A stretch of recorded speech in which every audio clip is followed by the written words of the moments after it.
Hi, everyone. Hi, teammates. My name is Sean J. McCaw, and I am your host of the Eurostep as usual, where we aim to look behind the curtain of European basketball and see the human side of my guests.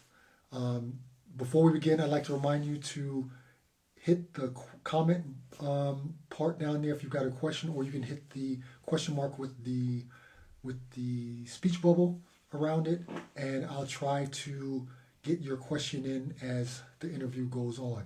So, at first glance, one might wonder, what does a ex D1 volleyball player have to do with a show about European basketball? If you look a little bit deeper, especially into what my guest has to offer, then you'll wonder why I haven't had her on sooner. Dr. Sarah Lepe is an incredible person, and um, I've been fortunate to have gotten into contact with her, and she's helped me out a great deal as well. Um, we'll talk about the extraordinary leap of faith that she took, um, and she decided to leave a stable life, a stable job, and follow her passion, and that's I think it's a crazy story. Um, and we'll also talk about how she can help players who need to start thinking about transitioning outside the game, whether it be basketball, volleyball, or whatever. So trust me, it's never too early to start thinking about something like that for all you athletes that are currently still playing. So now let me get my guest in. So she should be here in a second.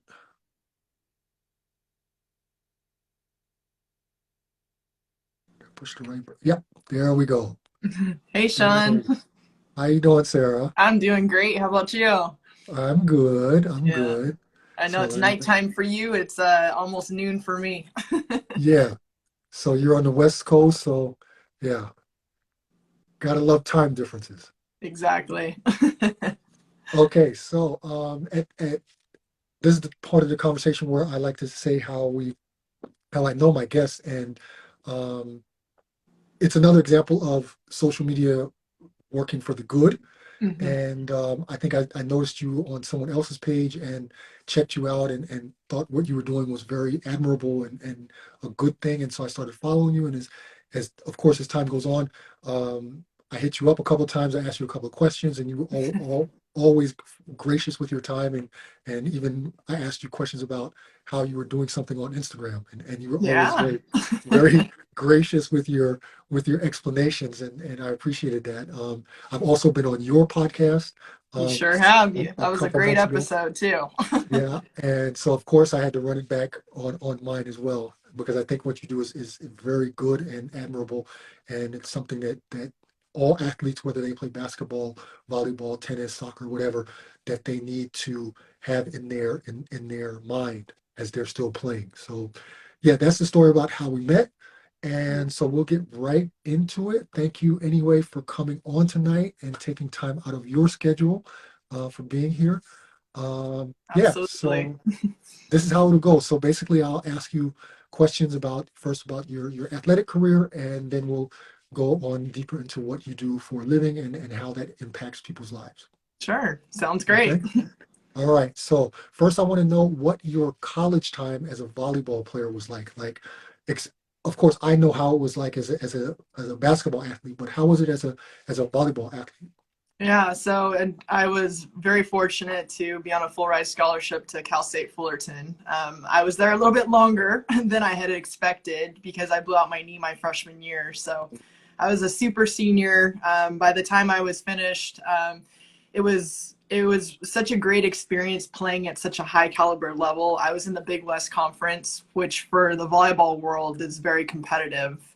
At the time, growing up in high school, I used to watch Long Beach State a lot, so I'd watch Misty May, Taiba Hanif, all these different people that went on to play in the Olympics. So it was really cool to be part of that conference and just know that it definitely being at Fullerton, it was the underdog experience.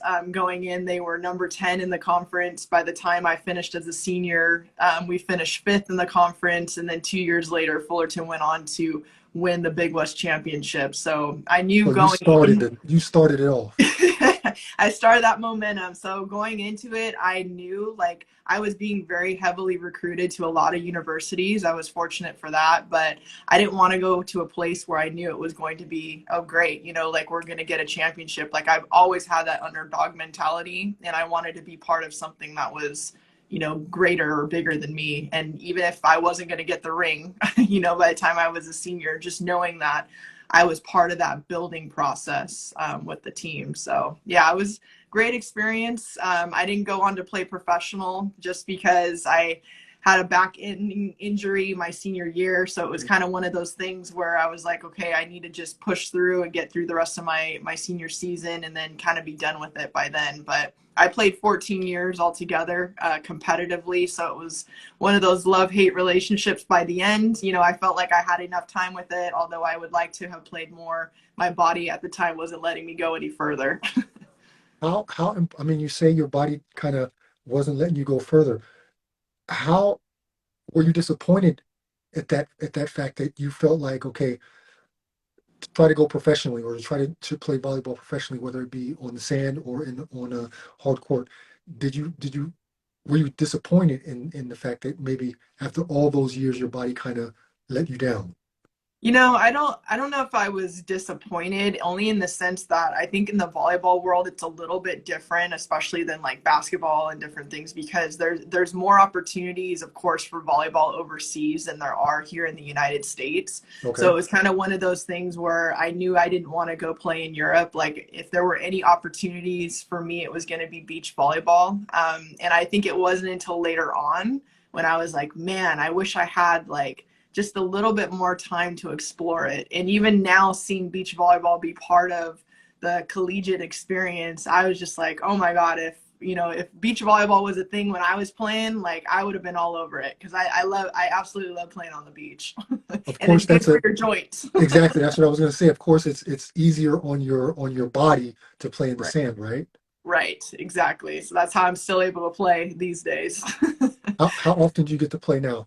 You know, I haven't played probably in over a year. I had like that old injury from college kind of resurfaced this past year, so I haven't been able to be as active as I wanted to. But prior to that, I was playing about once or twice a month with a group of girls that I grew up playing high Hmm. school volleyball with. So it was kind of cool for all of us to come back together.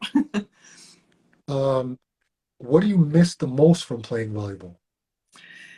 I miss the team aspect, and you know the competition with each other, and just you know having the ability for us to come back every day, no matter what the outcome was, and figure things out differently. And I think that's the element that I carried over with me as a teacher and as a principal. Like I always brought that factor to it. I always wanted that team environment, because I know that I thrive best when I'm around other people and, you know, help each other lift one another up.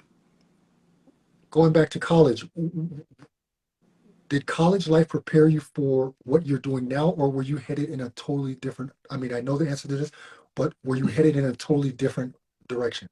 Yeah, no, I was definitely headed in a completely different direction, but what I believe college athletics did, especially because it was different then than it is now. There's more resources and things for athletes than when I was competing and playing, but I think my experience of not having those resources has helped me what I do now with Rebranded Athlete. So I wouldn't trade it. You know, although I wish, you know, there were resources for us as we were, you know, leaving the game and doing different things like that. But I Right. think having that experience has prepared me for the work that I do. What was your first job out of college? Very first job out of college was actually bartending. So, so I moved back home. I couldn't afford to live on my own anymore, and I was going to go into the teaching credential program. So I needed to go someplace just to, you know, be on my own for a little bit before actually getting my own place. So I moved back in with my parents, moved home. I went to the mailbox and thought that it was going to be my official transcript in the mail, and I actually got a letter that said that I technically didn't graduate. There was one class, my the very last semester in college. So remember I told you I was a fifth year senior. So that Right. last year I had basically taken all the necessary classes I needed to take in the fall, and there was just one course I needed to take for my major in the springtime, along with other fun classes that I was taking. And now looking back, I see the disconnect where I started to really go into a depression because I wasn't part of volleyball anymore. The girls were still going to practice and I was on my Right. own. And so I got a C minus, which really isn't a big deal, right? But when you talk about a major course, that's equivalent to a D. So it's technically not passing.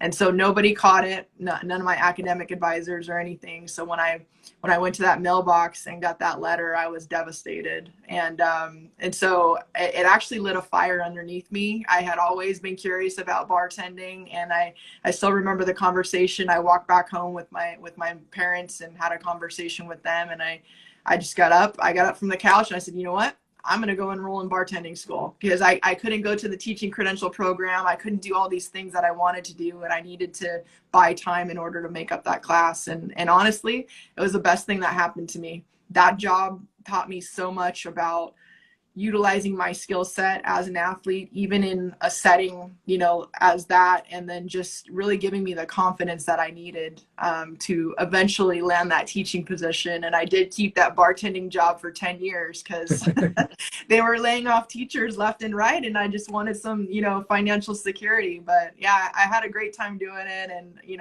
I love doing it for fun now with friends and family.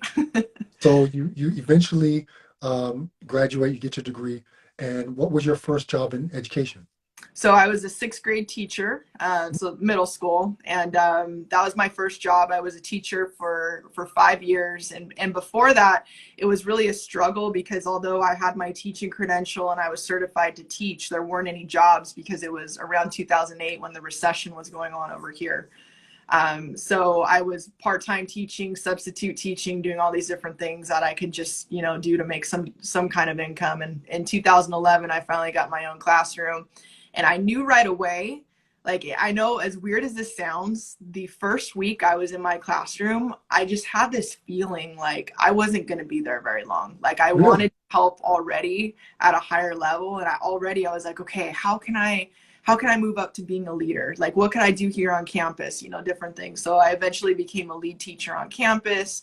I mentored other teachers as they were up and coming. And then by year 5, I decided to step out of being a teacher and into the role of being an assistant principal. Although I denied it, everybody was like, you should be a principal. And I'm like, I don't know if I want to do that. And then it was just like, I saw kind of my calling for it, like everybody looked up to me as a leader and I wanted to make an impact on that higher level. So I was an assistant principal for 3 years, and then I was a principal at my own school site for 3 years as well. And the cool part about that story, the apple doesn't fall far from the tree because my dad and my aunt were both educators and principals.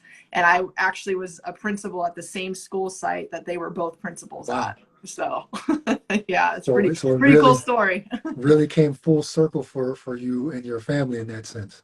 Yeah, absolutely. Okay, Yeah. so now you've gotten to the pinnacle of what you can do at your school. You are the principal of Hmm. your school. How long did you have that job before you started thinking, maybe I need to do something else, or maybe I would like to do something else? Right, right. Well, me, myself, and I think this is the athlete part, like we're always preparing, right? Like in Right. case, like for the next thing. So when I was when I was an assistant principal, I had actually decided at the time to go back and get my doctorate degree. Something I said I'd never do.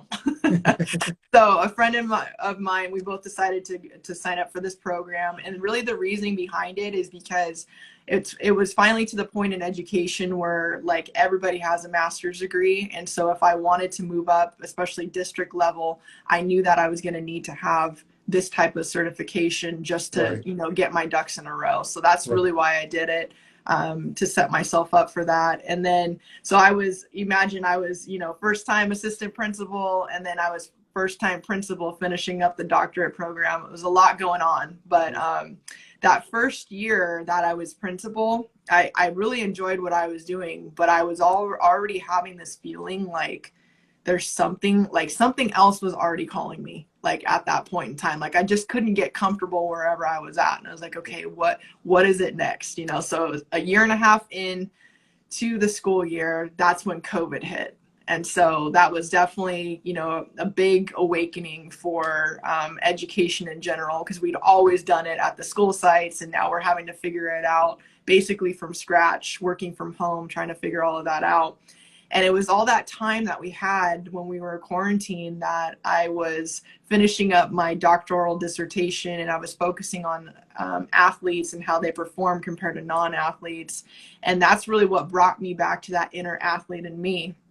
And so that's when things started to shake up a little bit. I had more time to really spend going inward with myself, because other than that, I was working 12, 13-hour days, being a, you know, a school site principal, and I really didn't have time to just sit and be with myself, other than when I come home, my poor husband, you know, like I'd hang out with him and we'd be watching TV on the couch, and I would just knock out because I was so tired, you know, every night. But that really gave me the space to figure out exactly what I wanted and what I could do to make an impact. And really that's where Rebranded Athlete was born, because I look back at my journey and I saw where I struggled the most. And it was that time when I had moved back with my parents, and I was trying to figure not only like what my career move was going to be, but I was really having a hard time of being done with volleyball. And I didn't think it was impacting me the way that it was, but it was that identity piece, because Right. I had always been Sarah, the volleyball player, and like I wasn't that anymore. And I was like trying to latch on to, okay, I'm Sarah the bartender, or I'm Sarah the teacher, I'm Sarah the You needed a principal. title. Yeah, and really didn't know who I was without all those titles. Right. Yeah. I mean, that's really interesting that you say it like that, because basically, I mean, we'll get into it in a second what you do, but basically what you do is you're helping people, you're educating them, and that's the same thing you were doing before as an educator, Right. right? And I see the parallels between myself also, because I'm also an educator, and what I try to do is also help and guide basketball players when they want to come overseas and play basketball. So Mm-hmm. that's a weird thing how educators, even if they're not a part of the game as such, they still want to help. They still want to teach, and I think Right. that's a trait that educators just have in their blood, right? Exactly. Yeah, we're just kind of born with it. And the thing about it is, like, before COVID, I always thought it had to be in that setting, you know, that it had to be at the school site or doing teaching there. And then it just opened up this whole world of like, wow, I can work remotely, I can go to different places, like I can actually go and create my own quote unquote school, right? Like Yeah. that's basically what it is. Yeah. I okay, now this is the part of the story that fascinates me. We've talked about this, but I really want my teammates to understand the gravity of the decision you made when you decided to leave Mhm. your school. So you have to you have to imagine that you have a great job. You have a job that a lot Mhm. of people really would want. You have a great career, and you decide it wasn't from one day to the next, but you decide I'm going to leave this cushy job that I have that I could probably ride out until I retire, and Right. I'm going to just totally go away from it and go into an unknown. I've never done it before. I don't really know if it's going to work, and I'm going to go after my passion. And that's Mhm. what I think is incredibly uh, ballsy, for lack of a better term, Thanks. uh, Yeah. that you just leave a very comfortable position to follow your passion. And not a lot of people can or would do that. Mhm. And so I really tip my hat off to you for that. No, Um, thank you. how scary of a moment was it though, when at some point you said, I'm going to do this? Was that a scary moment? That exact time where you said, okay, this is what I'm going to do. I'm going to follow my passion work, and I'm going to do this. Was that a scary moment for you? You know, the scary part of it was letting people down. I think that was the scariest thing for me, because, you know, I had always been a leader. You know, people were looking up to me, especially at the school site that I was at. And that was the biggest thing for me that hit home the most, is that I didn't want to let people down, because I committed to this. You know, I was gonna, you know, some people are like, please, you know, stay. I want my kid to go all the way through with you, you know, that kind of thing as a principal.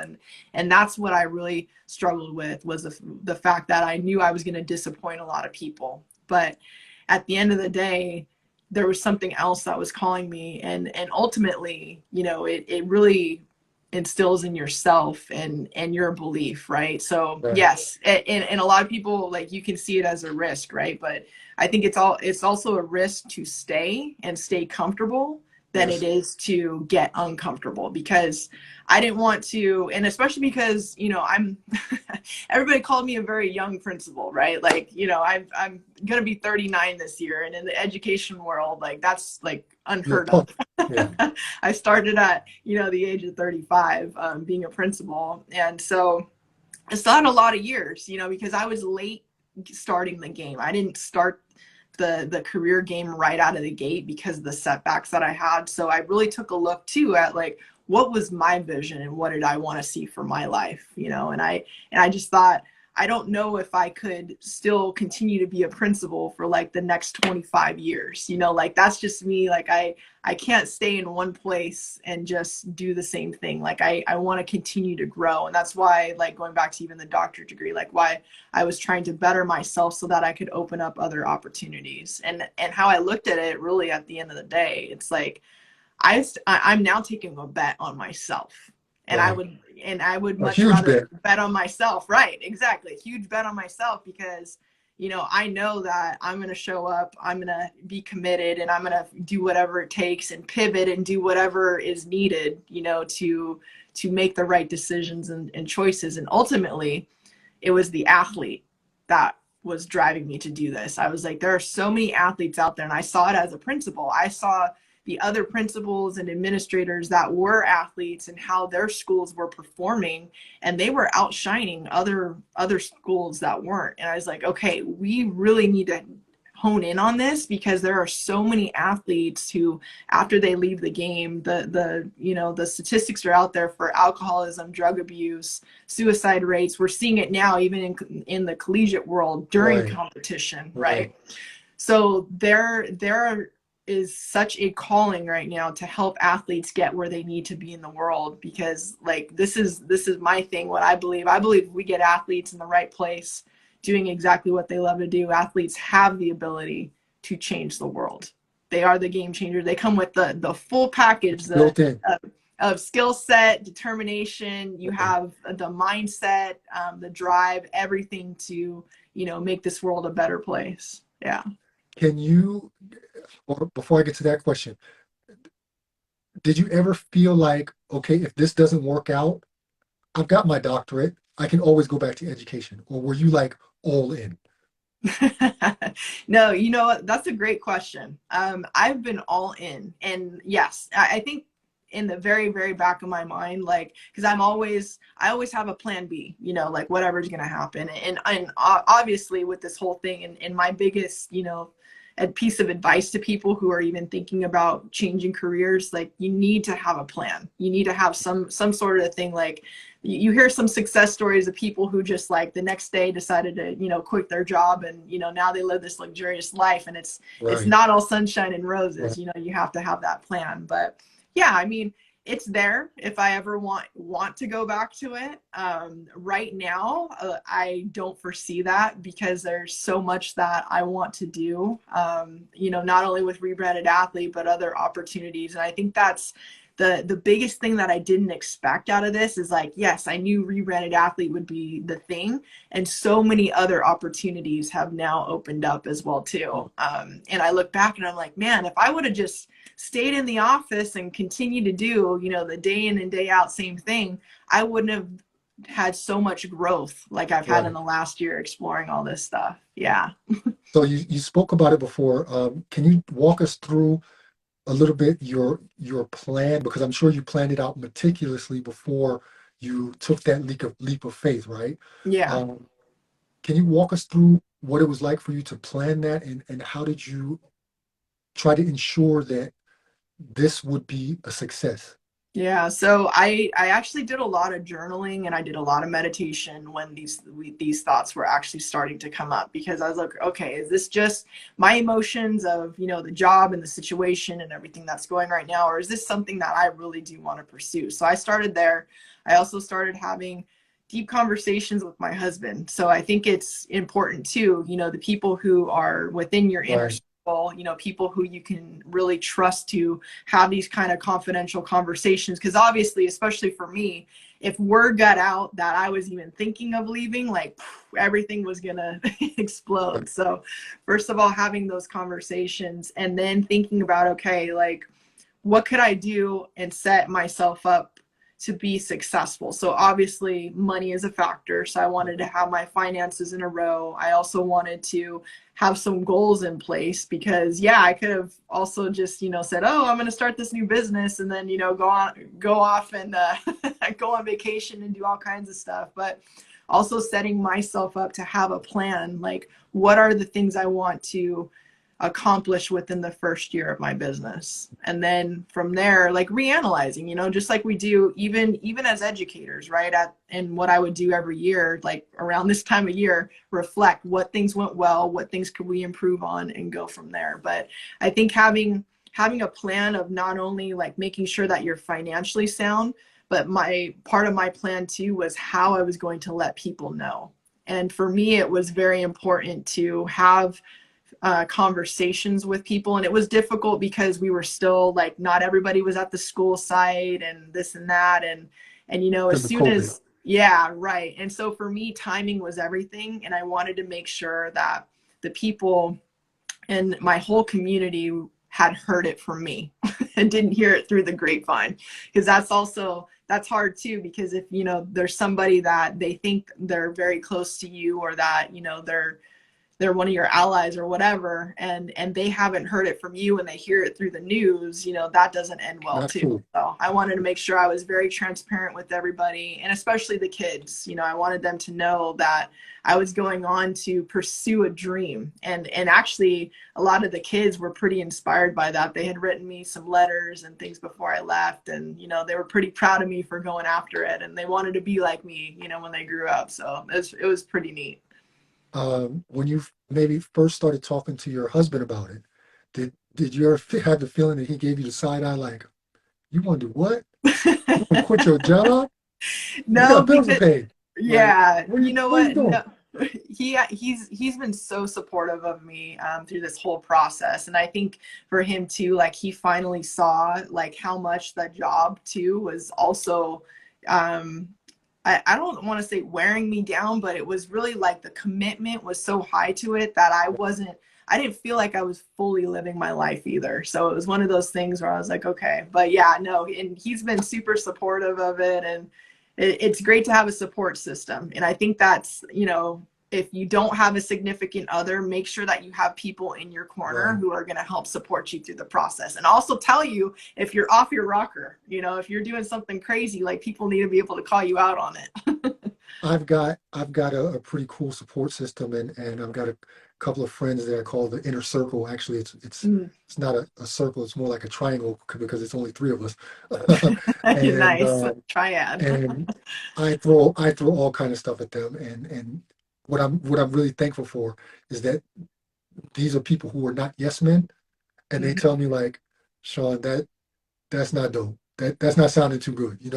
They're honest with their opinions, but they also tell me, okay, that's a good idea. Mhm. You need to expound on that. So I get what you're saying about having a good core of people, your husband, your family, that believe in you, but at the same time are not yes men or yes women, and Right. just tell you what you want to hear because it's Right. important. Well, and the other thing is I had a coach too. So I had somebody I was working with the business plan to begin with. And I Mm. think also having an outsider's perspective is so essential because, they've also been there too. Like they've already walked that walk. And Right. so they can help guide you through that process, because yes, you can have the support of your family and friends as much as possible. But if you don't have somebody to help guide you along the way, that's when things can also get a little bit sticky, because you may be thinking that you have the best intentions, but you may not be doing it as effectively or efficiently as you could be doing Right. it under the Yeah. guidance of somebody. Hmm.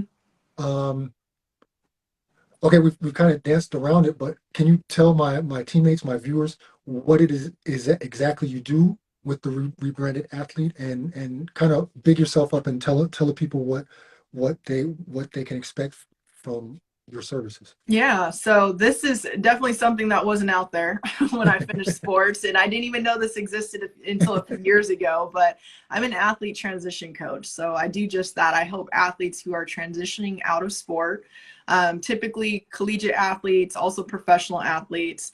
And what I'm finding as I'm doing more of this work is that it's athletes not just leaving the game that need the help and support, but even other times during their life when they're Yeah. transitioning. So even for like my story, for example, like I was transitioning from a different career to something else. And there's also athletes who need that help and support with that too. So I do help athletes in that sense. I developed what I call the Rebranded Athlete Academy because I really thought of, okay, what was it that I wish I would have known? And I don't want to take a whole year-long course, on the things that Right. I need to do. Like, give it to me, short and sweet, so I know exactly what to do. So I put together a 6-week course to basically help jumpstart athletes to really start thinking about who they are without their sport, what skill sets that they bring with them from athletics, and how that can transfer over into career aspect, into other areas of their life, and also how you deal with leaving your sport. Like when I moved back home, I got myself a gym membership, and I went to the gym for 3 hours, and I thought I was doing myself a service, like I mean, we have to learn how to, yes, still be active, but not be so in the mindset that we are, working out to As athletes, compete, right. and just living a healthy lifestyle. So we do touch on that a little bit as well too, but I really help the athletes within that program figure out what their core values are, who they are, and then we start setting up goals for them to accomplish within this first year of transition out. And so we have SMART goals and an action plan that goes with it. And it really just helps them to kickstart and jumpstart that process, and not get stuck. Because a lot of the athletes that come to me feel like they're stuck. They don't know what to do next. They're still focusing on the athlete that they were, and they think that life is not going to get any better. And the crazy part is that it's just Yeah. one season of our life. Like it Right. feels like our entire life because, that's who we identify with, but we have this Right. whole other life to live outside of athletics. And that's why I was tired of hearing the words retired athlete, former athlete, because to me that sounds like that person is gone. And that's why I created Rebranded Athlete, because we take the skill set, the life lessons, everything that we have as an athlete, and we take it with us into this next phase, this next season of our life. We rebrand ourselves. We're always going to be that inner athlete and have that inner athlete with us, but we're going Yeah. to learn how to do it differently or use it to our advantage some other way in some other aspect in our life. Yeah. Do you find it, and you work with college students and also pros, do you find that there's a difference how college students who okay, they finish their college career and they're done, but then you have professionals who play longer and are more identified with their athletic self because they've played longer. Um, do you find any differences or similarities in what a former pro goes through and what a former collegiate athlete goes through? Yeah, so it's interesting with the professional athletes. So some of them have not completed their education. So that's usually one thing that they think is holding them back from, this next phase. Like, oh, I got to go back to school. I didn't even finish my degree before I signed, to go and play my contract professionally. And I think that's a lot of the inner work that we work on with them, and really figuring out, and for both of them, whether it's the college athletes or the professional. So just because they majored in something doesn't mean that that's actually what they're passionate about.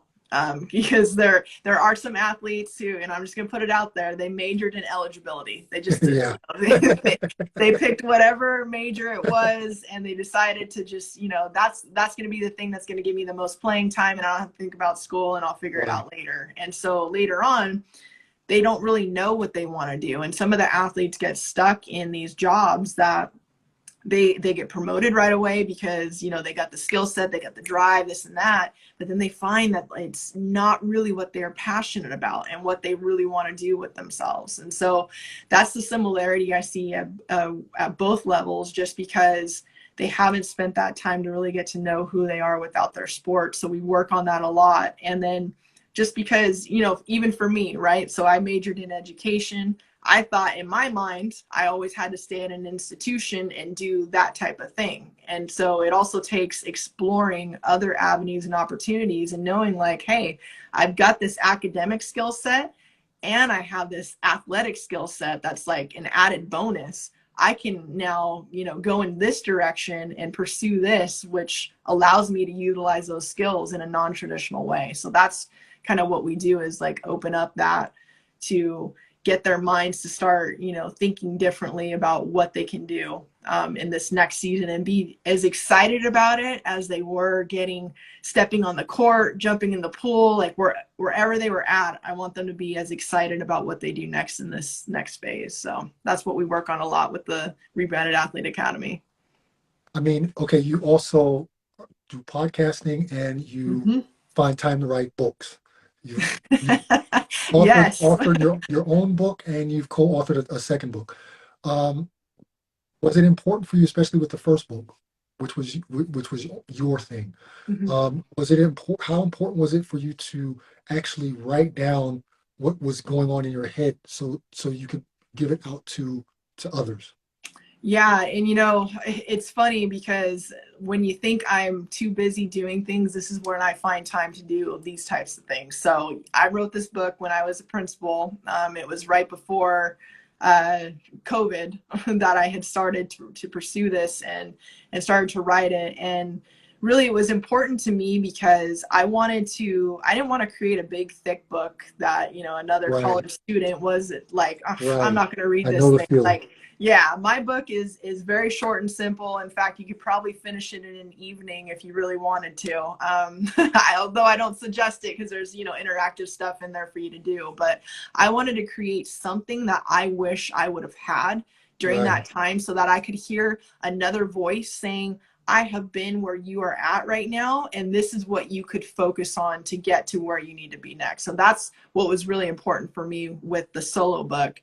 I hopped on the opportunity to be part of a co-authoring book because I thought it was such a great thing, because I was going to be writing my story with like 20 other authors and 20 other athletes. And that's what I started to begin to see within this process, is that I really wanted to get things out there so that athletes didn't feel like they were alone. Because for me, I thought I was the only athlete going through this. Like, I didn't think other people were having the same feelings that I was having. And I was like, man, you need to just, like mental toughness, right? Like, just suck it up. You'll get through this. Instead of, yeah, exactly. Instead of really like leaning into my feelings about it and talking to people about it. And so that's why I developed, the podcast, the Rebranded Athlete podcast, because I wanted to have other athletes on there telling their stories about their transition, because that's what we all have in common as athletes. No matter when we started the game and no matter when we left the game,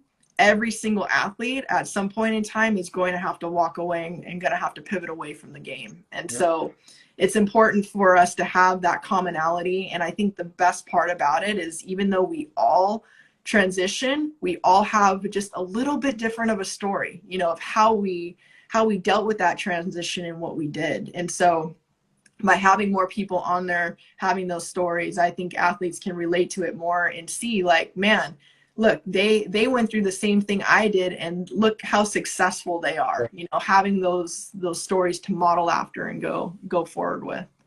Yeah. It's crazy how when I was listening to you talk about writing the first book and the reasons why you wrote it, it sounded exactly what I say about writing my book, because I also wanted to give back and give people information that I did not have access to when I was a young basketball player just coming overseas to play. There's so much information that I didn't know anybody that played overseas. I didn't, it was a totally new land for me, just like it is for 98% of the Americans that come overseas. So it's crazy to hear you say that and realize that that's actually why I wrote my book, and the parallels between, although we're from two different sports, we have two different genres of what we're discussing, but it's educating. Exactly. And we both come from an education background, and we wanted to give back to people so that they could learn from our mistakes or things like that. That's the first point I Exactly. wanted to talk about. And the second was that, uh, oh, now I lost it. Um, oh, I lost my train of thought. I'm old. Oh, Maybe it's it'll all come right. back. Man. Okay, maybe it'll come back to me. How big of an influence is social media for what you do? How big of a part of that is it for what you do? I don't know what I would do without it. It's one of those things, and I know a lot of people are like very very hesitant when it comes to social media, but I have just like this has opened up a whole new world. Like even you and I connecting, Sean, Right. and all these different people. I think it's such a wonderful thing if you lean into it the right ways with the right intention. Because of course, yes, we could go on here and fill ourselves with drama if that's what we're looking for. But if Sure. we are being intentional about what we're doing and looking at it as a support system, I mean, there are so many people out there now who are helping athletes, in different ways, whether it's mental health, whether it's transition, nutrition, like all these different things that are at the fingertips of athletes. And so for what I do, this is huge, and that's really how I network. That's how, I get clients, is really through social media, and the importance of just showing up consistently and having a space so that athletes can, gain knowledge, but also interact and have lives like this. Like, 10 years ago, this wasn't a thing, Non-existent. non-existent. And now here we are. You're in Germany, I'm in the United States, and we're able to have a conversation and have people from all over the world jump in. I think it's remarkable. And if we can also teach athletes how to utilize it, correctly, and I wouldn't even say correctly, but just more in like a sense that they can find the support and the resources that they need really for any stage of their life that they're Exactly. in. Mm-hmm. Yeah. Uh, how do you balance how do you balance your actual work with your social media presence? Because I find it very difficult. Okay, I also have a full-time job, so it's a little bit different, and I have to find times and ways with the family to balance it. But how do you focus that you're not doing too much away from your actual work as opposed to social media? How do you find that Mm-hmm. balance? I definitely learned the hard way, so I'll start with that. um, One of the things is, I was trying to show up every single day, like do post this and post that. I did it for 3 months, and I found myself being very burnt out. So what I do now is I've pretty much streamlined it so that like Wednesdays I show up on Instagram Live. I also have the podcast material that goes through, and then stories here and there. And then when I feel inspired to do a post, because there's a lot of things you can read out there about social media engagement, like you need to be posting at this time or that Right. time, like all these different things. And I finally got to the point where I was like, you know what?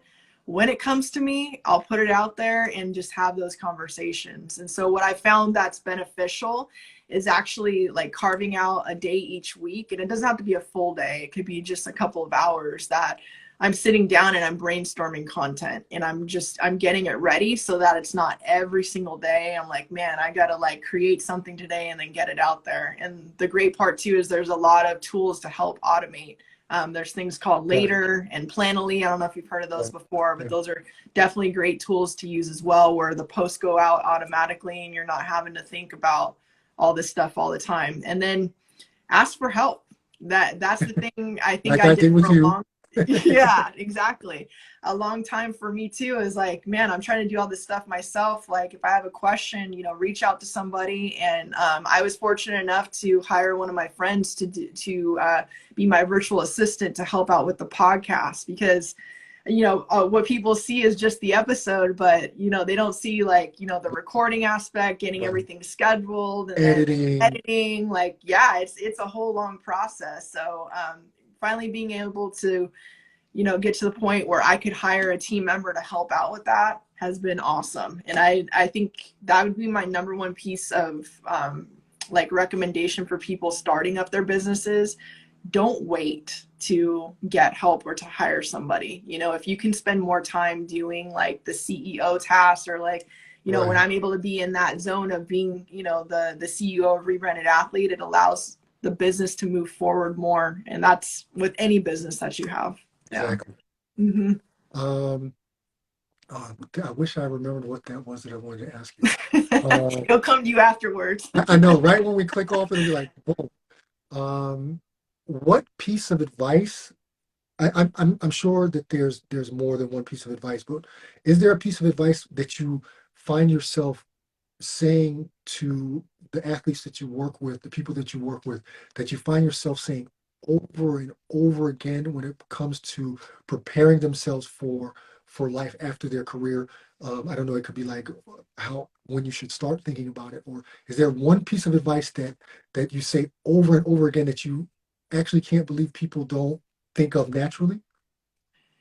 You're more than an athlete. As much as as common as that sounds, a lot of people attach themselves, like I did, Sarah the volleyball player, like in not seeing that there's so much more that they can do with their life. And it's more than just like whatever career you chose. There's other ways for you to make an impact beyond the game.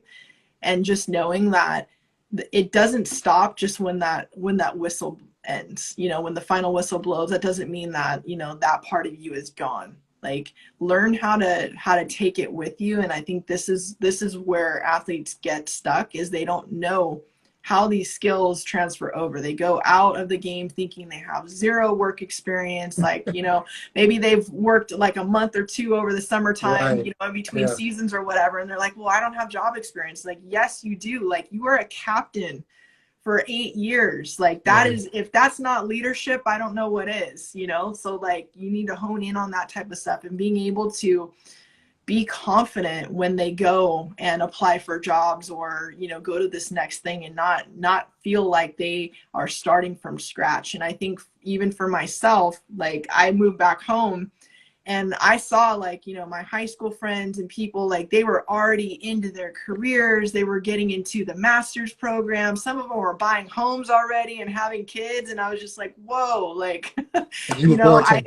right. Like, I'm a bartender. I spent the extra year in the Jersey, and I'm like, wow, did that really set me off course? Because I decided to play, for 1 year longer. So it's like that thing of really thinking like you are so much more than your sport, and there's so much more in the world out there for you to discover and to capitalize on, just like you did as an athlete. Like, I want all athletes to be able to have that championship life, again, in another area, and not just like on the court or field, like doing it in other areas of their life. And they will, as long as they get the guidance, and they deal with their transition.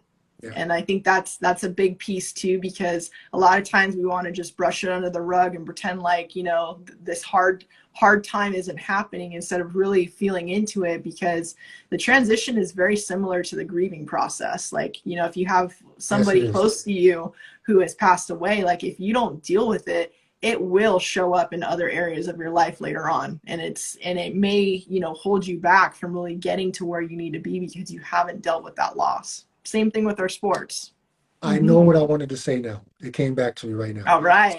So you were also talking about the transition and how athletes deal with that. And I was thinking about, while you were talking, I was thinking about myself, and I literally had the easiest transition from my playing career, and then I went right into coaching. So that was really easy. But also, after I decided to get out of basketball and go into education, I was really fortunate to have had one interview and I got the job. Mm, I don't know how it would have been for me had I had a tougher time. I was very, very lucky, but I realized that there's not a lot of people who are as lucky as I am. And that's what I wanted to say, is that's where I appreciate what you're doing and what other people are doing, because um, you're a resource that a lot of athletes need. And like you said mm, before, 5, 10 years ago, this what you're doing was non-existent. There was right. nothing there for athletes. So I appreciate what you do, and that's what I wanted to really drive home, that everyone who watches this, athletes, non-athletes, doesn't matter. Um, Make sure you find out the information that's out there. find someone. If it's not you, it could be someone else that they feel comfortable with. Find someone you feel comfortable with, and talk through your transition. Talk through what you're going through, because I can imagine there's a lot of transition. I mean, I'm sorry, not Mhm. transition. A lot of frustration that bubbles under the surface, and then when you have a situation where you're really in that transition and things are not going the way you planned or hoped, that kind of explodes at times. And I think it's really important what you do, and I appreciate what you do, and I'm thankful for what you do, and I'm glad I didn't need your services when I finished. But had I needed your services, I definitely would have taken your services Oh, thanks, into man. into account. Yeah, So that's it for the main questions. Now I got a couple questions, overtime questions, just really simple questions for you. sure. Um, the best volleyball player you've ever seen, Oh, male or female? Misty May, hands down. Yeah, she played Long Beach State when I was growing up, and then in the Olympics as well too. So yeah, I always idolized her when I was a teenager. I'm gonna go with Coach Kalai. Karsh Kalai. Karai, I yeah, loved him. I love that dude. He was great. yeah, he's a Uh, good one too. this is a weird question. From my experience, I know the answer to this, but are volleyballers underrated partiers? No, not at all. We're the quiet type, but we still like to have fun. I I remember in college, of course, when you in college, you hang out with all the athletes, Hmm. and the ones that surprised me were gymnasts and Mm. volleyball players. Oh, They were fun. the ones where I was at a frat party, like, wow, they get down like that too? Yeah, we like to let loose when the when the game's over. Okay, and this is an important question for me because I was a bit of a trash talker as a player. Do volleyball players talk trash during matches? Because I think I've been to volleyball matches before, but I don't really get that vibe. But I get the stare downs, that's for sure. But Yeah. but really shit talking, do volleyball players do that? Yeah, that's so funny you bring that up. There's really not that much shit talking that goes on in there, but like when you're in the front row, that's the only time where you're really close to the other team. So yeah, there's like the dirty looks that you got going on, and Oh then yeah, you're making eye contact like right with those people, and that's when you start doing the mind games because you start calling out like what the next play is gonna be, try to get in their head in that sense. But yeah, it's not like the other sports, especially because it's a non-contact sport as well. right. So the only time would be like that you could even get carded for sometimes is like celebration. You know, you turn around and you celebrate with your team. But if you had gone up and like gotten a block and then you like like right in their face, then you can actually get called for that. But that's when you want to rub it in their face a little bit. See what you can And get away with what referee. I really wish I could go to a game and just kind of like listen and see if they're able to talk to each other. But my last question for you of the night is, have you ever gotten smashed right in your face through the ball? Woo! Yes, yes. Okay, I just had flashbacks right now. I'll tell you exactly where I was and when it happened. So, as my junior year, we were playing at Loyola Marymount University, which is out here in Los Angeles, and Beautiful campus. my one of my teammates, who was my roommate at the time as well, she was going up. So she was playing left side and I was left back, and so she was going up to block the ball and had missed the assignment, and so I was left right there, like no protection or nothing, and this girl comes and she just smacks the crap out of the ball and hits me right in the face. And the worst part about this was like, of course, almost 20 years ago, so like the jumbotrons with the replay, like that was just a thing that was starting to come out. So it's a nice private school that we were at. They were able to afford that type of thing, and so they had replay of it. And so immediately my coach pulled me from the game and took me out because she was so mad.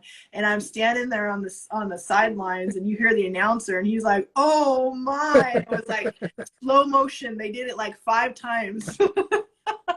That's like the worst thing ever. But luckily I didn't get a concussion or anything. I was good. But I'm pretty sure that ball came about 90 miles an hour for sure. Well, be thankful it was before social media, because that might have been That might have been a meme or Yes. something that went viral. You know, as much as I love social media, I'm so glad that I got my high school and college years out without it. Yeah, me too. Me too. Yeah.